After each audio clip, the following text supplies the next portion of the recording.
प्यारे बच्चों, आज मैं आपको कक्षा 10 क्षितिज से बाल गोविंद भगत पाठ समझा रही हूँ, जिसके लेखक हैं रामवृक्ष बेनीपुरी।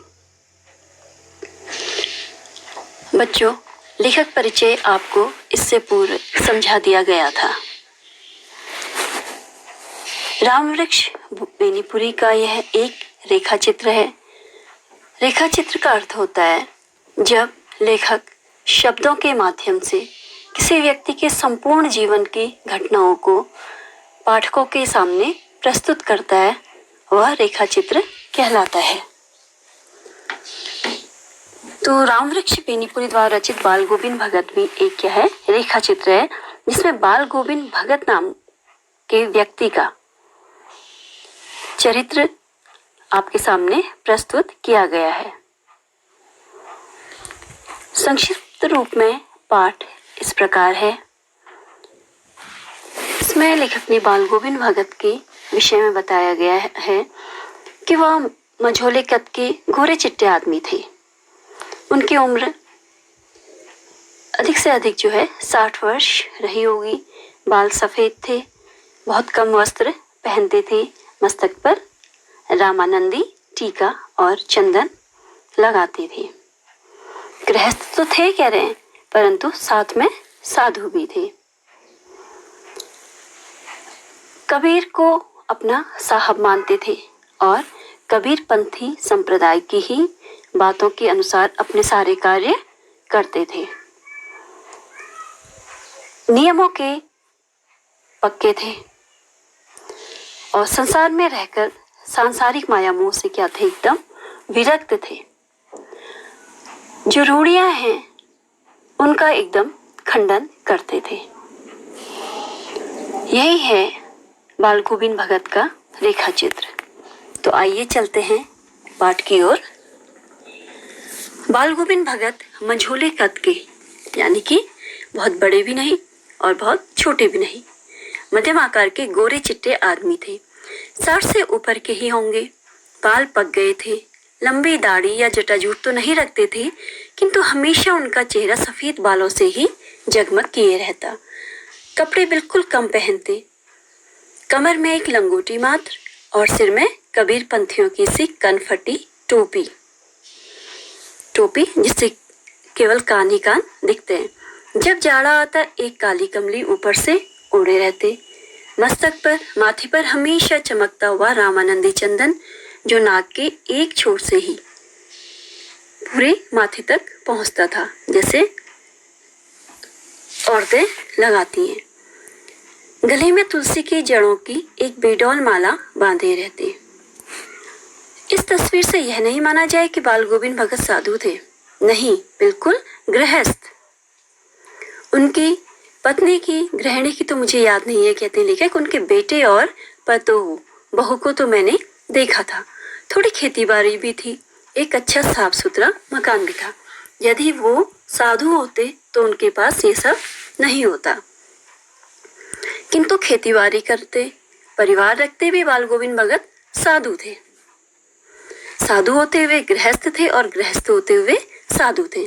साधु के सब परिभाषाओं में खरे उतरने वाले। कबीर को अपना साहब मानते थे। उन्हीं के गीतों को गाते, उन्हीं के आदेशों पर चलते। कभी झूठ नहीं बोलते, खरा व्यवहार रखते। जो सही होता वही करते। किसी से भी दो टूक बात करने में संकोच नहीं करते। न किसी से खामखा झगड़ा मोल लेते। किसी की चीज नहीं छूते, न बिना पूछे व्यवहार में लाते। इस नियम को कभी कभी इतनी बारीकी तक ले जाते कि लोगों को कुतूहल होता, आश्चर्य होता कि आखिर ये किस प्रकार के व्यक्ति हैं। कभी वह दूसरे के खेत में शौच के लिए भी नहीं बैठते। वह गृहस्थ थे, लेकिन उनकी सब चीज साहब की थी।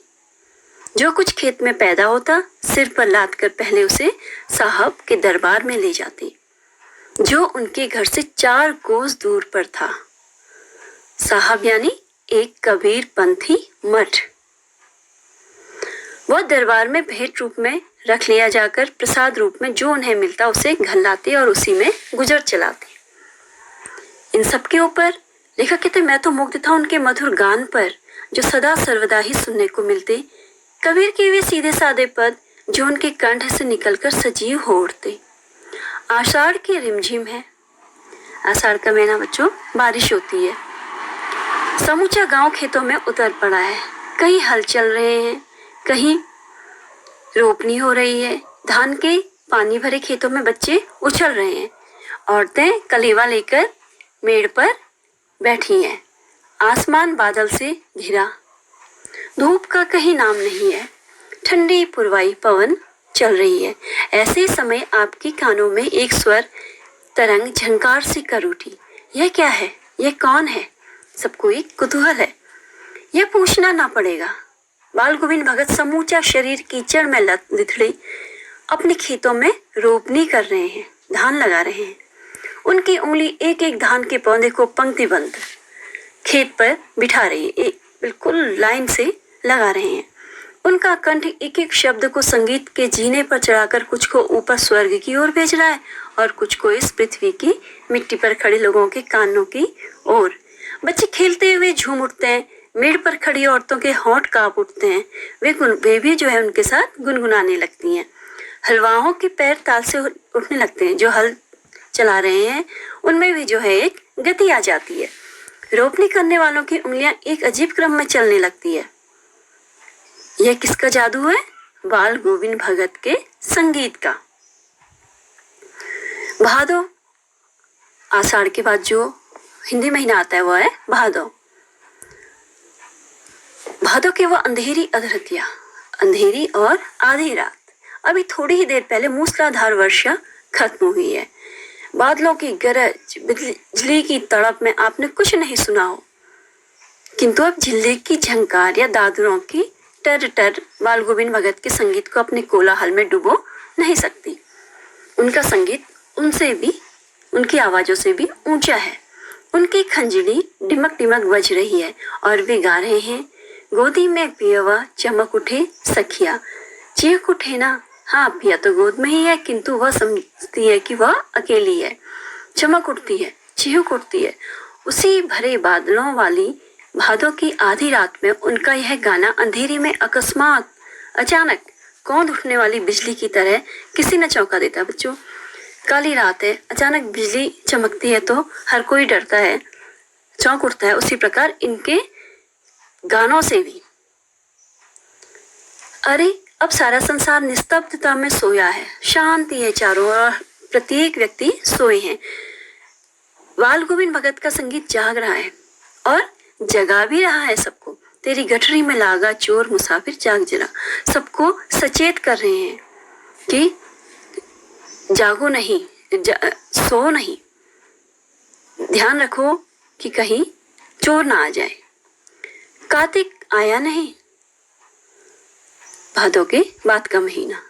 बाल गोविंद भगत की प्रभातियां शुरू हुई जो फागुन तक चला करती। हिंदू कैलेंडर का अंतिम महीना फागुन। इन दिनों वह सवेरे ही उठते, न जाने किस वक्त जगकर वह नदी स्नान को जाते, गांव से 2 मील दूर।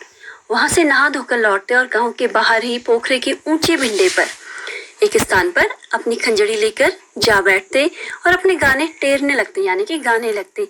मैं शुरू से ही देर तक सोने वाला हूँ, लेखक कहते हैं, किंतु एक दिन माघ की उस दांत किटकिटाने वाली भोर में, प्रातः, माघ का महीना लगभग 13-14 जनवरी से जो लगता है तो बहुत ठंडा होता है और सुबह का समय है।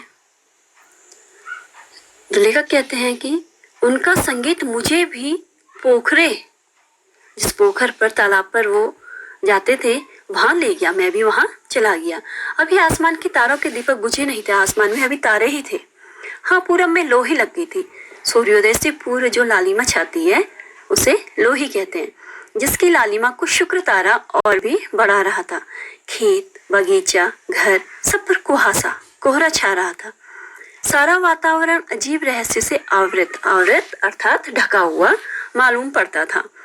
उस रहस्यमय वातावरण में एक कुश घास होती है, उसकी चटाई पर पूरब को मुंह करके काली कमली ओढ़े बाल गोविंद भगत अपनी खंजड़ी लिए बैठे थे। उनके मुंह से शब्दों का तांता लगा था। उनकी उंगलियां खंजड़ी पर लगातार चल रही थी।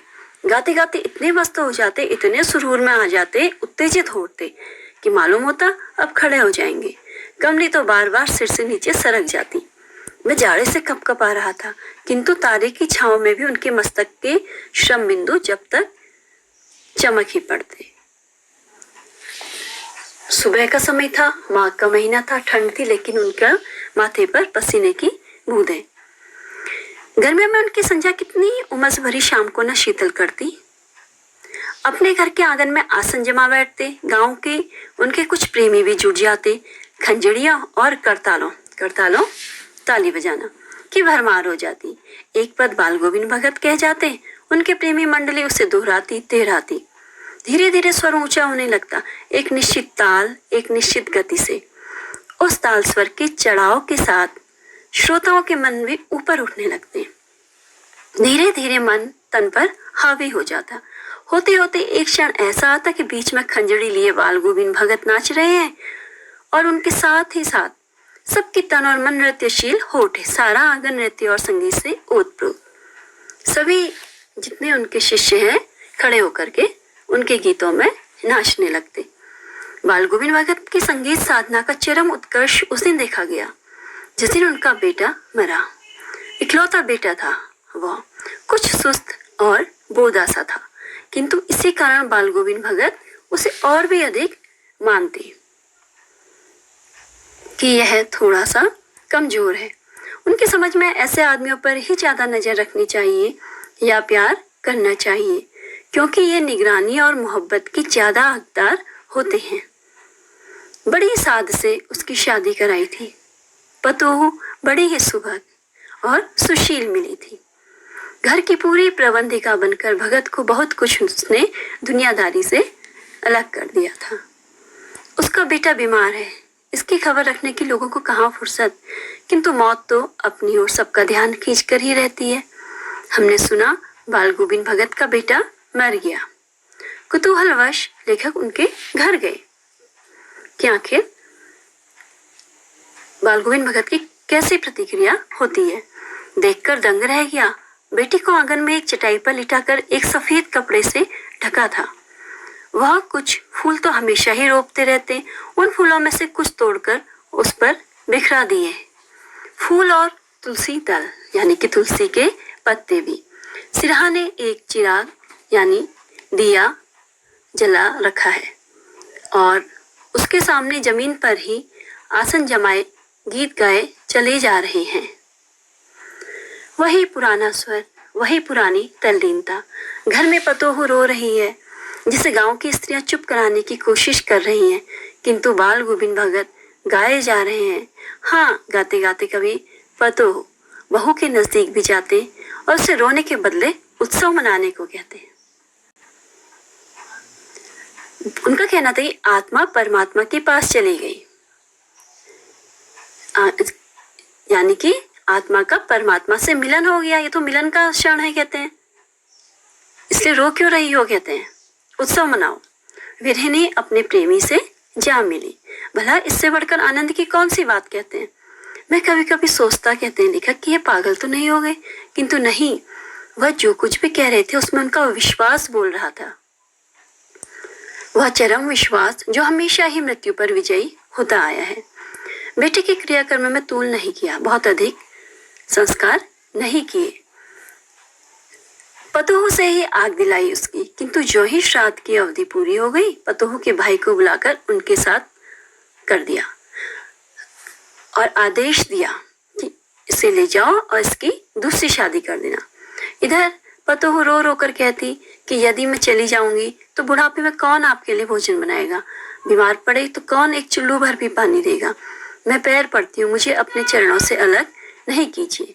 वह नहीं जाना चाहती थी, लेकिन भगत का निर्णय अटल था। वो कहते थे कि तू जा, नहीं तो मैं ही इस घर को छोड़कर चल दूंगा। फिर बहू क्या करती और उसे जाना ही पड़ा। बाल गोविंद भगत की मौत उन्हीं के अनुरूप हुई। वह हर वर्ष गंगा स्नान करने जाते। स्नान पर उतनी आस्था नहीं रखते जितना संत समागम पर और लोक दर्शन पर, कि लोग उनसे मिलेंगे, कुछ ज्ञान उनका बढ़ेगा। पैदल ही जाते करीब 30 कोस पर गंगा थी। साधु को संभल लेने का क्या हक, कहते थे। साधु को किसी सहारे की क्या आवश्यकता, उसे तो पैदल जाना चाहिए, इसलिए वो अभी पैदल जाते। और गृहस्थ कहते हैं कि अगर मैं गृहस्थ भी हूँ तो मैं किसी से भिक्षा क्यों मांगू, अतः घर से खाकर चलते, तो फिर जब भी घर लौटते तभी घर लौटकर ही खाते। रास्ते भर खंजड़ी बजाते गाते जाते, जहाँ प्यास लगती पानी पी लेते। 4-5 दिन आने जाने में लगते, किंतु इस लंबे उपवास में भी वही मस्ती। अब बुढ़ापा आ गया था, किंतु टेक वही जवानी वाली। इस बार लौटे तो तबीयत कुछ सुस्त थी। खाने पीने के बाद भी तबीयत नहीं सुधरी। थोड़ा बुखार आने लगा, किंतु नियम व्रत तो छोड़ने वाले नहीं थे। नियम तो अपने छोड़ने वाले नहीं थे। इतनी परेशानी के बाद भी वही दोनों जून गीत, दोनों जून अर्थात दोनों समय। स्नान ध्यान खेती बाड़ी देखना दिन दिन छीजने लगे, कमजोर होने लगे। लोगों ने नहाने धोने से मना किया, आराम करने को कहा, किंतु हंसकर टाल देते। उस दिन भी संध्या के गीत गाए, किंतु मालूम होता जैसे तागा टूट गया। उनके संगीत में थोड़ा कंपन सा लगा। माला का एक एक दाना बिखरा हुआ। भोर में लोगों ने गीत नहीं सुना। जाकर देखा तो बाल गोविंद भगत नहीं रहे, सिर्फ उनका पंजर पड़ा था। तो ये था बच्चों राम वृक्ष बेनीपुरी द्वारा रचित बाल गोविंद भगत रेखा चित्र। आशा करती हूँ आपको समझ में आ गया होगा। धन्यवाद।